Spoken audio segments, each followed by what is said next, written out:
শুরু করেছে আজ নতুন পর্ব। প্রদ্যোগে সবাইকে আরো একবার স্বাগত। আশা করছি সবাই খুব ভালো আছেন, সুস্থ আছেন। আজকে আমরা যে ঘটনা লিখে পাঠিয়েছে, সে কলকাতারই ছেলে এবং তার সাথে এই ঘটনা আজকের থেকে প্রায় বেশ কয়েক বছর আগের ঘটনা আর কি। সে যেরকমভাবে লিখে পাঠিয়েছে সেরকমভাবে পড়ে শোনাচ্ছে। নমস্কার, আমার নাম সব্যসাচী। আমার বাড়ি উত্তর দিনাজপুর। আমি এই যে ঘটনা লিখে পাঠালাম সেটা আজ থেকে প্রায় বেশ কয়েক বছর আগের ঘটনা। তো আমি কাজের সূত্রে কলকাতায় গেছিলাম এবং যখন আমি যাই তখন থেকেই আমি এখানে থাকাকালীনই প্রথম আমি এখানে উত্তর দিনাজপুরে কাজ করতাম আমার হোম টাউনে। তারপর আমি ভালো অপরচুনিটি পেয়ে কলকাতায় চলে যাই। তো যখন আমি এখানে ছিলাম আর কি, তখন থেকেই কিন্তু আমার বিয়ের দেখাশোনা করা শুরু হয়ে গেছে। এবার আমাদের এখানে একটু তাড়াতাড়ি বিয়ে হয়ে যায় ছেলে মেয়েদের। আমার বয়সটা বলছে, আমি যখন কলকাতায় ছিল তখন আমার বয়স ছিল 25 বছর। তো তারপর আমি কলকাতা আসার পরও সেই একই জিনিস, বাবা মা খালি বারবার বিয়ের জন্য জোর করছিল আর কি। এইবার আমি কলকাতা আসার পরে চাকরি জীবনে প্রথম কয়েকটা মাস আমি একটা হোস্টেলে ছিলাম, বয়েজ হোস্টেলে। অনেকগুলো ছেলে একটা রুমে একসাথে থাকতো। তো সেটা আমার ঠিক পছন্দ হতো না, কেননা কয়েকদিন বাদে বাদেই দেখতাম আমার জিনিস চুরি হয়ে যাচ্ছে বা কেউ নিয়ে নিচ্ছে না বলেই, এরকম একটা ব্যাপার ছিল। তো আমি কয়েক মাস টাকা জমিয়ে একটা ফ্ল্যাট নিই রেন্টে। এবার সেটা ছিল আমার যে অফিস তার থেকে 30-35 মিনিটের ডিস্টেন্সে। ভালোই ছিল বেশ। 2 BHK একটা রুম, দরজা দিয়ে ঢুকে একটা ছোট্ট মতো হল ঘর, এবং হল ঘর লাগোয়া একটা ব্যালকনি রয়েছে, এবং সেই দিক দিয়ে একটা গলি মতো প্যাসেজ মতো চলে যাচ্ছে। ওই দিকে পরপর পাশাপাশি দুটো রুম। এই ছিল আমাদের ঘর। এই রুম এটাকে আমি রেন্টে নিয়েছিলাম। এইবার আমি যখন প্রায় 1 বছর পরে আমি যাই উত্তর দিনাজপুরে আমার হোম টাউনে। এবার তখন কি হয়, আমার বাবা মা আমাকে আরো চেপে ধরে, কেননা ফোনে তো অতটা বেশি জোরাজুরি করতে পারে না। আমি কাজ আছে, এই আছে, ওই আছে বলে আমি কথাটা কাটিয়ে দিতাম আর কি। কিন্তু যখন আমি যাই তখন আমাকে বাবা মা আরো বেশি করে চেপে ধরে, এবং সেই সময় আমি গেছিলাম 7 দিনের ছুটি নিয়ে। তো একটা মেয়ের ছবি আমাকে দেখিয়েছিল। এবার বিয়ে করবো না বলেও মেয়েটাকে দেখে কিন্তু আমার বেশ ভালোই লেগেছিল। তো আমি বলি যে হ্যাঁ ঠিক আছে, দেখতে পারো, কথা বলতে পারো।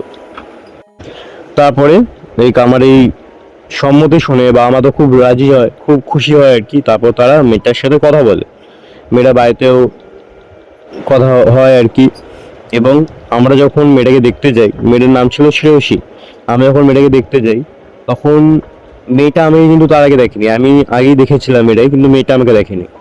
এবার আমরা গিয়ে কথাবার্তা বলি, আমাদের বিয়ের ডেট ফাইনাল হয়, এবং আমরা দুজন যখন আলাদা একটু কথা বলি, আমরা কথা বলতে বলতে জানতে পারি যে মেয়েটাও নাকি কলকাতায় জব করার জন্য, কলকাতায় একটা জবও পেয়েছে, তো তার জন্য ও যাবে সেখানে।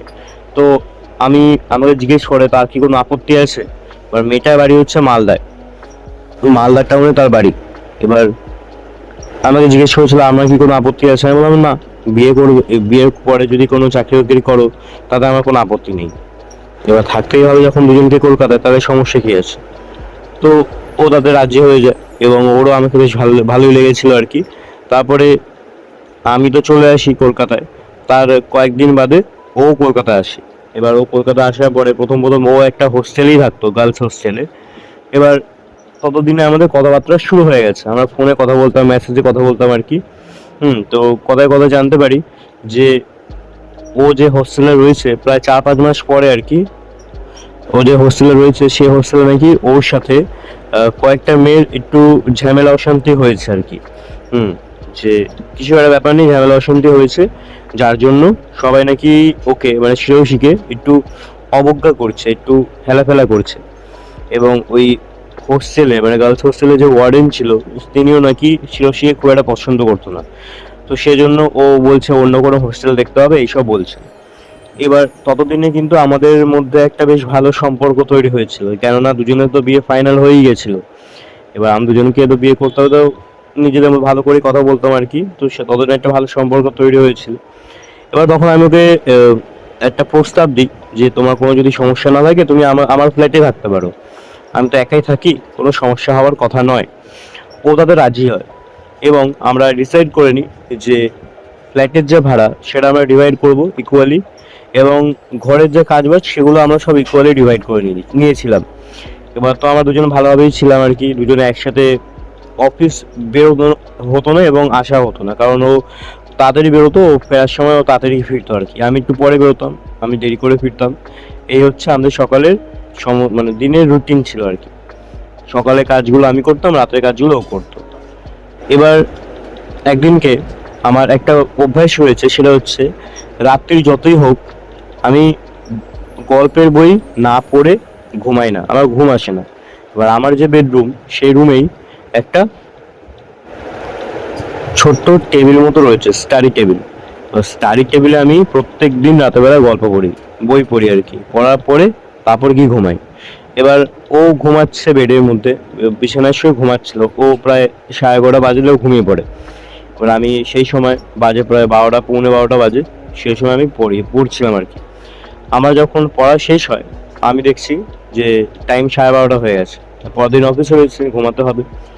এবার আমি যখন বইটাকে বন্ধ করে নিয়ে বিছানায় আসবো বলে পেছনে ঘুরি, আমি দেখছি যে বিছানায় শিরোশি নেই। আমি ভাবলাম হয়তো সে হয়তো ওয়াশরুমে আছে। আমি নিজের বিছানায় এসে নিজের জায়গায় শুয়ে পড়ি। 10 মিনিট 15 মিনিট হয়ে যায়, শিরোশি কিন্তু আসছে না। এবার আমি উঠে যাই, ভাবলাম যে বাথরুমে এতক্ষণ দেরি হচ্ছে, কেন কোনো সমস্যা হলো নাকি। বাথরুমে গিয়ে দেখছি বাথরুম দরজা ভেজানো, ধাক্কা মারলাম, খুলে গেল, ভেতরে অন্ধকার, বাথরুমে কেউ নেই, পাশের রুমে কেউ নেই। হল ঘরে গিয়ে যখন যাই, আমি হল রুমে গিয়ে দেখছি ব্যালকনিতে দাঁড়িয়ে রয়েছে শিরোশি। আমি ওকে বেশ খানিকটা দূর থেকেই ডাকলাম, শিরোশি কি করছো এখানে? কোনো সাড়া শব্দ নেই। আমি দুটো পা এগোলাম, এগিয়ে আবার একবার হাঁক মারলাম, শিরোশি শুনতে পাচ্ছ না? কি করছো? কোনো সাড়া শব্দ নেই। আমি আবার একটু এগিয়ে গেলাম, গিয়ে যখন ওর কাঁধে হাত দিলাম, তখনও ওর শরীরে কোনো তাপ নেই, মানে ও যে শরীরে একটা নরম চরণ সেইটা কিন্তু নেই ওর শরীরে। এবার আমি আবার তার কাঁধ ঝাঁকিয়ে বললাম, শিরোশি কি করছো এখানে এত রাতের বেলা? তার তখনও ও লিটারালি একভাবে, মানে একটা পাথরের মূর্তি যেরকম হয় ঠিক সেরকম ভাবে দাঁড়িয়ে রয়েছে, কনস্ট্যান্ট। আমি যখন তার দিকে তাকালাম, আমি দেখলাম তার চোখ খোলা। আমাদের যদি চোখ যদি খোলা থাকে, তাহলে ঘুমের ঘোরে হাঁটবে কি করে? ঘুমের ঘোরে হাঁটলে তো মানুষের চোখটা বন্ধ থাকে। তো যাই হোক, আমি দেখছি ও কিন্তু ব্যালকনি থেকে নিচের দিকে তাকিয়ে রয়েছে। আমাদের রুম ছিল, আমাদের যে ফ্ল্যাটটা ওটা ছিল 3rd ফ্লোরে। ব্যালকনি থেকে নিচের দিকে তাকিয়ে রয়েছে, যেখানে কিছুই নেই, শুধু খালি রাস্তা, রাস্তার ধারে কয়েকটা গাড়ি দাঁড় করানো, ব্যাস, আর কিছু নেই। আমি দাঁড়িয়ে রয়েছি, ও দাঁড়িয়ে রয়েছে। আমি বারবার ধরে ওকে ডাকছি, কিন্তু কোনো সাড়া শব্দ দিচ্ছে না। কিছুক্ষণ পরে দেখলাম ও নিজের থেকে ঘুরলো, ঘুরে অলঘট হয়ে আবার বেডরুমে চলে এলো। আমি পেছন পেছন এলাম, এসে দেখছি ও কিন্তু বিছানায় শুয়ে পড়েছে, কমলম্বল চাপা দিয়ে বিছানায় শুয়ে পড়েছে। এবার আমি যখন তার সামনে যাই, দেখছি ও এমনভাবেই ঘুমাচ্ছে যে সে অনেকক্ষণ ধরেই ঘুমাচ্ছিল, মানে যে ও যে উঠে ব্যালকানিতে গেছে বা এসছে কিছু বোঝা যাচ্ছে না আর কি। তো আমি ভাবলাম, তখন বুঝতেই পারলাম যে ও তার মানে ঘুমের ঘরে হাঁটার একটা স্বভাব রয়েছে।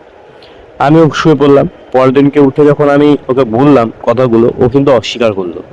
ও তো না না, এটা হতে পারে না, আমি ঘুমালে একদম পুরো মরা হয়ে যাই, আমার পাশে কে ঘুমাচ্ছে, কে কাকে খুন করে দিল আমি কিচ্ছু বুঝতে পারি না। ভাবলাম তুমি সত্যিকারেরই ওখানে গেছিলে, গিয়ে দাঁড়িয়েছিলে, আমি তোমাকে প্রায় 15-20 মিনিট ধরে ডাকছিলাম, তোমার মধ্যে কোনো সাড়া শব্দ ছিল না। বলছে এটা হতে পারে না, তুমি তো ভুল দেখেছো, এইসব বলছে আর কি।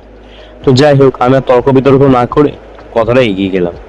ওই যে ঘটনা হয়েছিল তার থেকে 2টো রাত পরে, আবার সেদিন ছিল শনিবার, আমি শুয়ে শুয়ে প্রথমে আমি বই পড়েছি, তারপরে আমি রাতের বেলা এসে নিজের বিছানায় শুয়ে একটা মুভি চালালাম, যে কিছুক্ষণ দেখি তারপর ঘুমিয়ে পড়বো। এবার এসি চলছে, কম্বল চাপা দিয়ে মুভিটা দেখছি, কানে হেডফোন। প্রায় 1:15-20 বাজে, সেই সময় আমার টয়লেট পাওয়া হয়, আমি বরং টয়লেট করে এসে আবার দেখি বাকিটা। এবার আমি পজ করলাম মোবাইলে এবং কান দিয়ে হেডফোনটা খুললাম। খোলার পরে আমি শুনতে পেলাম একটা গোঙানির শব্দ, এবং সেই শব্দটা খুবই কাছের থেকে আসছে। আমি আমার শরীর থেকে কম্বলটা সরালাম এবং সরিয়ে যখন আমি শিরোশির দিকে ঘুরলাম, আমি দেখছি শিরোশি বিছানায় বসে রয়েছে, তার পা দুটো সামনে ছড়ানো আর কি, মানে শুয়ে থাকলে স্ট্রেট ভাবে শুয়ে থাকলে যেরকম হয় ঠিক সেরকম ভাবে, কিন্তু তার কোমর থেকে শরীরটা ওঠা, বিছানার যে পেছনে যে ইয়ে থাকে হেলান দেওয়ার জায়গায়, সেখানে সে হেলান দিয়ে রয়েছে এবং তার চুলগুলো খোলা, সামনের দিকে ঝুঁকি বারবার ঝুঁকছে আর পেছন দিকে আসছে, মানে দোল খেলে যেরকম হয় ঠিক সেরকম। আর তার সমুদ্রে একটা গোমানির শব্দ আসছে। আমি ওকে বলি যে শিরোশি, কি হয়েছে, এরকম করছো কেন? ওর মধ্যে কোনো সারা শব্দ নেই, সে আগের দিনের রাতের মতো। আমি ওর কাঁধ ধরে ঝাঁকা মারলাম, ঝাঁকুনি দিলাম, কিন্তু একই রকম ভাবেই কোনো সারা শব্দ ওর মধ্যে ছিল না। তো আমি বুঝতে পারছিলাম না যে কি করব। তখন আমি মনে হলো যে হয়তো সেদিনকার মতনই আবার নিজের থেকে ঠিক হয়ে যাবে। তো আমি কি করলাম, আমি গেলাম বাথরুমে, গেলাম গিয়ে বাথরুম থেকে এসে যখন আমি দেখছি ও কিন্তু ঘুমিয়ে পড়েছে। ও আর আগের মতো আর বসে নেই, বসে বসে ওরকম করে ঘুমাচ্ছে না। এবার আমি আবার চেক করলাম, দেখলাম আবার একই রকম ভাবে মনে হচ্ছে যেন সে অনেকক্ষণ ধরে ঘুমাচ্ছে আর কি। আমি আমার নিজের জায়গায় শুয়ে পড়লাম। পরদিনকে আবার আমি ওকে বললাম, ও আবার অস্বীকার করে গেল কথাটা। আমি তখন আমার মনে হচ্ছিল যে এবার কি তাহলে এটা আমি ভাবতে পারি যে হয়তো এইসব কীর্তিকলাপের জন্যই ওর ওই গার্লস হোস্টেলে প্রবলেম হয়েছিল। হয়তো ও এরকম করতো বলে পাশের বেডের যে মেয়ে ওরা ভয় পেত ওকে, ওর জন্য হয়তো ওরা ঝামেলা করেছে ওর সাথে। ওটাই হতেই পারে, এইসব আমি ভাবছিলাম। এবার একদিনকে কি হয়, আমার যে অফিস, তার সেই অফিসের দুটো বন্ধু আমার বাড়িতে আসে আড্ডা মারার জন্য। ছুটির দিন ছিল, আড্ডা মারতে এসেছিল।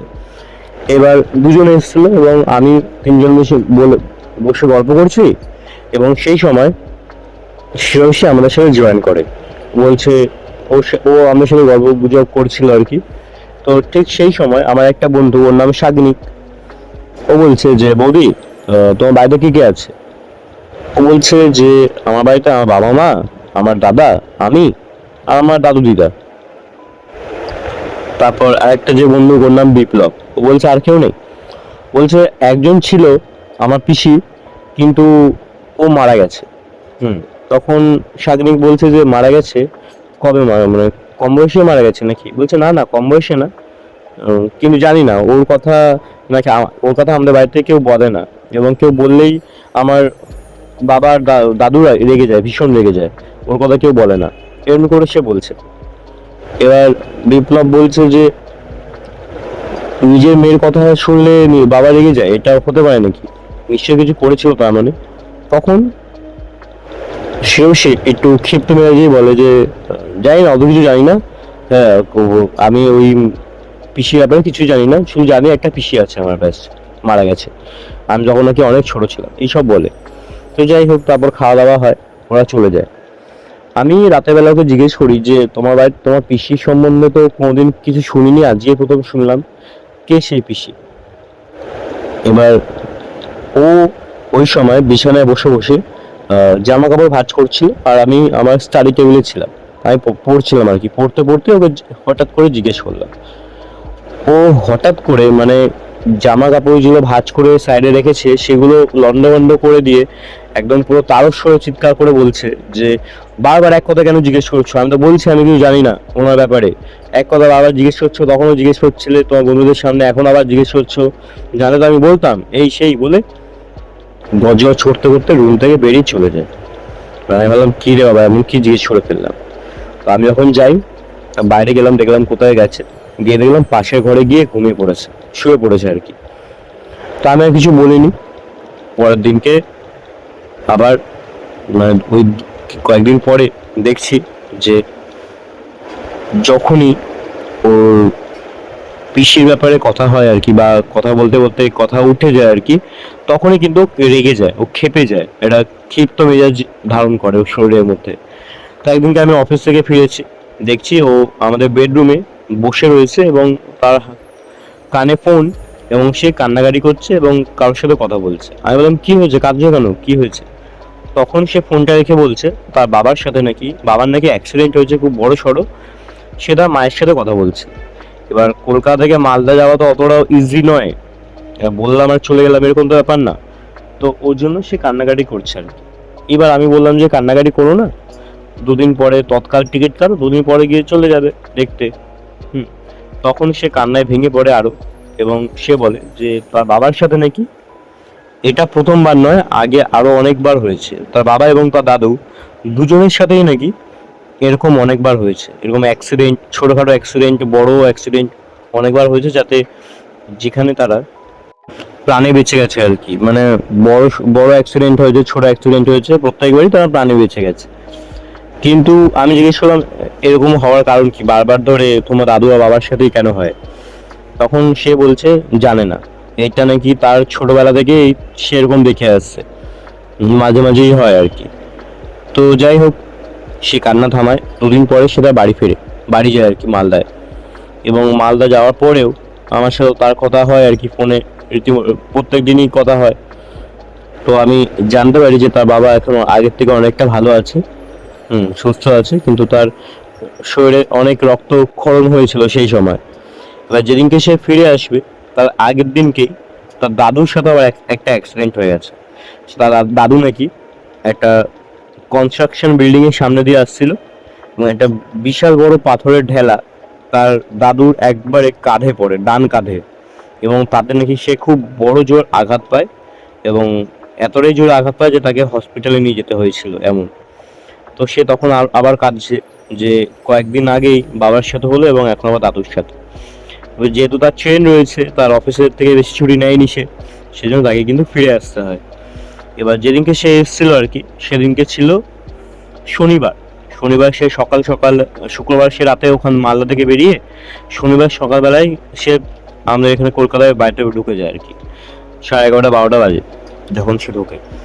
এবার আমি তো সেরকমভাবে রান্না বান্না কিছু করতে পারতাম না, তো যেরকম ভাবে হোক দুপুরবেলা রান্নাটা আমি করেছিলাম। এবার রাতেবেলা আমরা ঠিক করেছিলাম যে বাইরে থেকে আনিয়ে নেবো, কারণ ও অনেকটা জার্নি করে এসছে। এবার ও এসে ঘুমিয়ে পড়েছিল সন্ধ্যাবেলায়, ওরকম ভাবে আর কিছু রান্না বান্না কিছু করা হয়নি। তো আমরা রাতেবেলা রান্নাটা, খাবারটা আর কি আনাই বাইরে থেকে। রাতেবেলা আমরা বসে খাচ্ছি ডিনার টেবিলে। এবার হঠাৎ করে আমি ওকে জিজ্ঞেস করছিলাম, কথাবার্তা হচ্ছিল আর কি, যে কি হলো এতদিন, ওখানে গিয়ে কি করলে না করলে, বাড়ির সবাই কেমন আছে, দাদু দিদা মা বাবা সবাই কেমন আছে, এইসব জিজ্ঞেস করছিলাম। দাদার কি খবর, এইসব জিজ্ঞেস করতে করতেই আমি জিজ্ঞেস করে ফেললাম যে পিসির সম্বন্ধে কোনো কথা হয়েছে নাকি। আর তখনই ও একটা গরস, মানে যেটা খাচ্ছিল আর কি চাউমিন, ও চামচের মধ্যে পাকিয়ে মুখে দিতে যাবে, যখন আমি তাকে এই পিসির কথাটা বলি, ও ওটাকে হাতটাকে আবার প্লেটের মধ্যে রেখে দেয় এবং ওখান থেকে উঠে, ডিনার টেবিল থেকে উঠে চলে যায়। আমি ওকে বললাম যে কি হলো শ্রেয়সী, রাগ করলে? আমি আর বলবো না, সরি সরি এরকম করে বলছি। ও কিন্তু থামছে না, ও রীতিমতো গট গট করে হেঁটে ভেতরে ঘরের দিকে যাচ্ছে। এবার আমি দৌড়ে গিয়ে ওর হাতটা ধরি, যে রাগ করো না, আমি খেয়ে নাও, আমি আর বলবো না, তোমার বেশি ব্যাপারে আমি কোনো কথা বলবো না, এইসব বলি। এবং তখন পেছন ঘুরে সে আমার হাত থেকে এত জোরে ছাড়ায় এবং একটা ধাক্কা মারে যে আমি ওই জায়গা থেকে কম করে হলো 4 থেকে 5 হাত দূরে এসে পড়ি, ছিটকে পড়ি। এবার আমি পড়ার পরে ও যখন ওই শিরোশি যখন আমার দিকে ঘুরে, আমি দেখছি ওটা শিরোশির মুখ না, অন্য একটা মহিলার মুখ, 30-40 বয়সী কোনো মহিলা হবে তার মুখ, কিন্তু শরীরটা কিন্তু শিরোশির। আমি দেখে রীতিমতো শক হয়ে গেছিলাম ওইখানে, মানে এটা কি করে সম্ভব, এগুলো তো সব সিনেমাতেই হয় তাই না? কিন্তু আমি দেখছি আমার সামনে শ্রেয়সী উঠে গেল, কিন্তু যখন সে পেছন ঘুরছে তার শরীরে, তার মুখের জায়গায় অন্য একটা মহিলার মুখ, যার বয়স খুব কম করে হলেও 35-40 হবে, এবং তার মুখের মধ্যে কিন্তু তার দিদার একটা ছাপ রয়েছে, মানে অনেকটা তার দিদার মতো দেখতে আর কি। সে যেখানে দাঁড়িয়ে ছিল এক লাফে আমার কাছে এলো, আমার সামনে এসে হাঁটু বেড়ে বসে বলছে যে খুব জানার শখ না যে পিসিকে পিসি ব্যাপারে কেন কথা হয় না। আমি সেই ব্যক্তি যার ব্যাপারে তুই জানতে চাস। তার চোখে মুখে একটা রাগের ছাপ ছিল আর কি। সে কথাগুলো বলছে আর প্রচন্ড পরিমাণে রেগে রেগে কথাগুলো বলছে আর কি।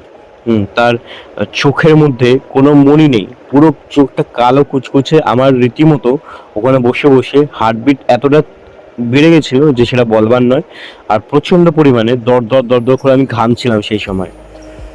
আমার হাতের সামনে মোবাইলও ছিল না যে আমি হনুমান চালিসা চালাবো বা কিছু করব। আমি রীতিমতো ওখানে বসে বসে আমি ভাবছিলাম ওই সময় আমি শেষ, আমার জীবনে আগে আর কোনো দিন নেই, ওই দিনটাই আমার শেষ আমার জীবনে। চোখে কোনো মনি নেই, চুলগুলো দুই দিকে ঝুলছে এবং তার মুখটা একদম পুরো অন্যরকম একটা মুখ, সে মুখের জায়গায়, এবং পুরো সাদা মুখ, সাদা ফ্যাকাশে একটা মুখ। সে বলছে, আমি সেই যার কথা তুই বারবার জিজ্ঞেস করিস, শোন তাহলে আমার কথা। এই বলে সে বলা শুরু করে, শ্রেয়সীর বাড়িতে যাকে তুই ভাবিস যে তোর শ্বশুর শাশুড়ি, শ্রেয়সীর যে বাবা মা, সেটা ওর আসলে বাবা মা নয়। আমি ওই বাড়িরই মেয়ে। আমি যার সাথে প্রেম করতাম সে ছিল নিচু জাতের, এবং তার জন্যে আমার বাবা মা মানে শ্রেয়সী দাদু দিদা আমাকে ওই ছেলেটার সাথে মেনে নেয়নি, আমাদের বিয়ে মেনে নেয়নি। সেজন্য আমি বাধ্য হয়েছিলাম আমি যাকে ভালোবাসি তার সাথে পালিয়ে যেতে। তো আমরা পালিয়ে যাই। পালানোর পরে আমাদের 3 বছর পর আমাদের একটা সন্তান হয়। সেই সন্তানের বয়স যখন 2 বছর, তখন হঠাৎ করে একদিনকে আমার মা মানে শ্রেয়সীর দিদা ফোন করে অনেক কথা বলে। 5 বছর পর আমি আমার মায়ের সাথে কথা বলেছিলাম। বলার পরে আমি প্রচন্ড পরিমাণে কান্নাকাটি করেছিলাম, অপর দিক দিয়ে আমার মাও কান্নাকাটি করেছিল। মায়ের কথা বলা হয়ে গেলে আমার বাবা ফোন নেয়, বাবাও আমার সাথে কথা বলে, বাবাও কান্নাকাটি করছিল। প্রায় 1.5 থেকে 2 ঘন্টা আমরা ফোনে একে অপরের সাথে কথা বলেছি। বলার পরে আমার বাবা লাস্টে আমাকে বলেছিল যে তুই তোর সন্তান আর স্বামীকে নিয়ে আমাদের বাড়িতে আয়, আমি তোদের মেনে নিলাম, আর দূরে দূরে থাকিস না, কাছে চলে আয়। এই কথাটা শোনার পরে আমি এতটা আনন্দ পেয়েছিলাম যে সেটা বলবার নয়। রাতের বেলা আমার স্বামী যখন বাড়িতে আসে, আমি আমার স্বামীকে বলি এবং আমার স্বামীও খুবই আনন্দ পায়, খুবই খুশি হয়।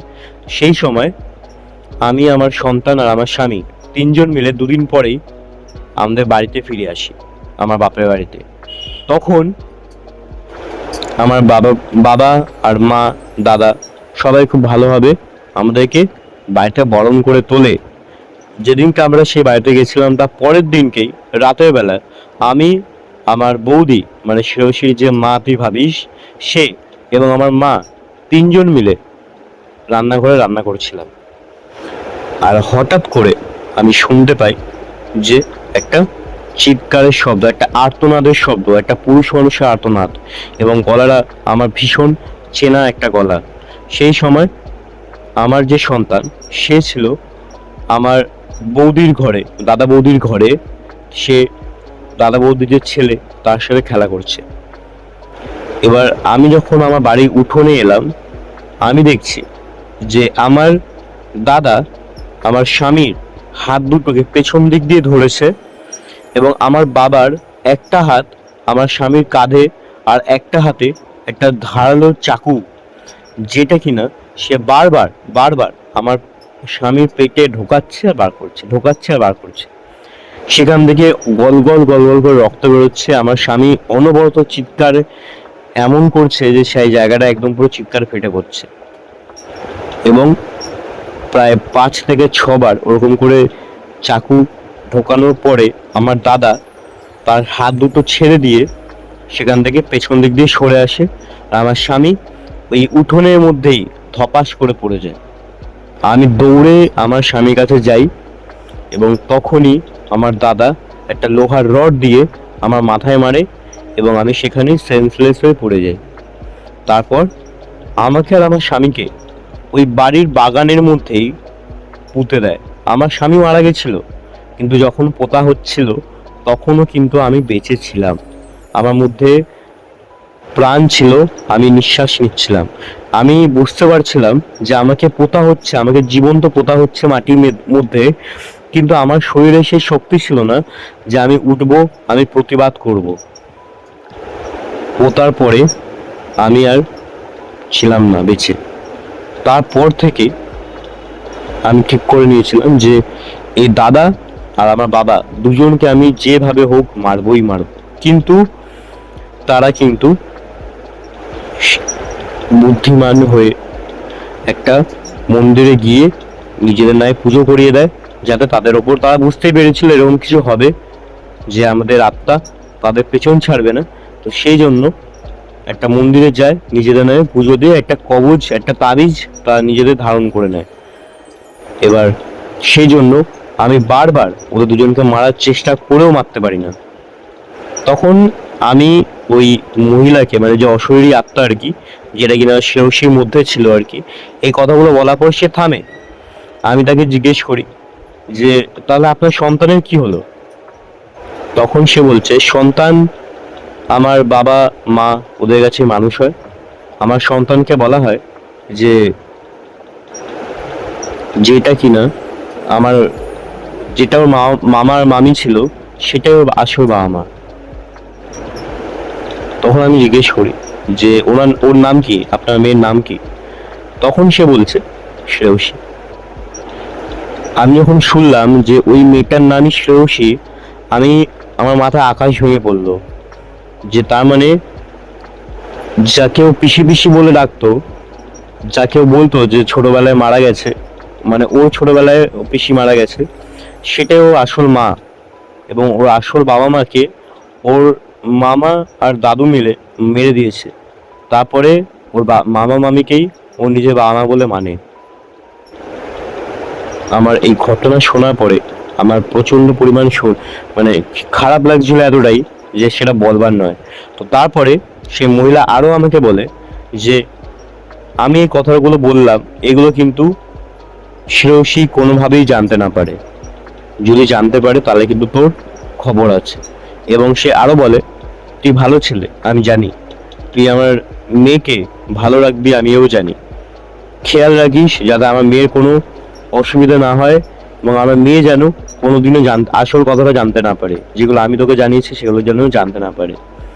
ও যেন কোনো অবহেলা না হয়, যদি হয় তাহলে কিন্তু তোর খারাপ হবে। আমি কিন্তু সব সময় ওর সঙ্গেই থাকি, তুই হয়তো বুঝতে পেরেছিস এবং আগামী দিনেও পারবি।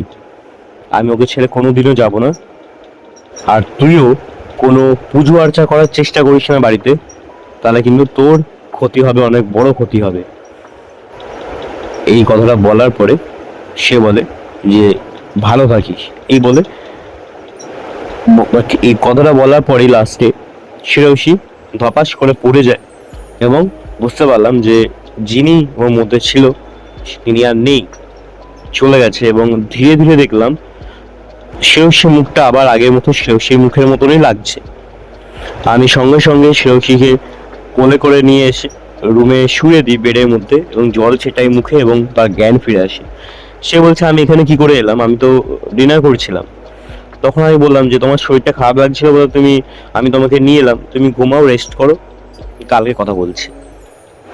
তারপর থেকে আমি বুঝতে পারতাম যে মাঝে মাঝে, মানে যে জিনিসগুলো শ্রেয়সীর সাথে হতো আর কি, রাতের বেলা হঠাৎ করে ব্যালকনিতে গিয়ে দাঁড়ানো, বা নিজের জায়গায় বসে বসে ওরকম গোঙানির শব্দ যেটা হতো আর কি, সেগুলো কিন্তু তখনও কন্টিনিউ হতো আর কি। মানে আমি যখন জানতে পারি তখনও কন্টিনিউ হতো, কিন্তু আমি যেহেতু আমি বুঝে গেছিলাম, আমি জেনে গেছিলাম, সেজন্য আমি এখনো রিয়াক্ট করতাম না। আমাদের বিয়ে হয়ে গেছে প্রায় 3 বছর হতে যায়, এখনো জিনিসগুলো হয়, এখনো আমি ইগনোর করে যাই। আর আমি আজ অবধি কোনোদিন বাড়িতে কোনো পুজো আর্চা করাইনি, যাতে তার মা, মানে শ্রেয়সীর যিনি মা আর কি, আসল মা, সে এখান থেকে চলে যায়। কেননা উনি আমাদের কোনোদিন কোনো ক্ষতি করেনি। ও মাঝে মাঝে হয়তো সপ্তাহে 3 বার 4 বার বা তাও কম ওর মেয়ের সাথে দেখা করতে আসে, এবং তারপর সে নিজের থেকেই চলে যায়। তো এটাই ছিল ঘটনা। আশা করছি আপনাদের ভালো লাগবে। ভালো লাগলে লাইক, কমেন্ট, শেয়ার এবং সাবস্ক্রাইব করে দিন চ্যানেলকে, এবং আপনাদের জীবনে যদি কোনো জায়গায় কোনো ঘটনা মেল করুন, প্রেতলোক 00@gmail.com। দেখা হচ্ছে পরের ভিডিও। ততদিন ভালো থাকবেন, সুস্থ থাকবেন। ধন্যবাদ।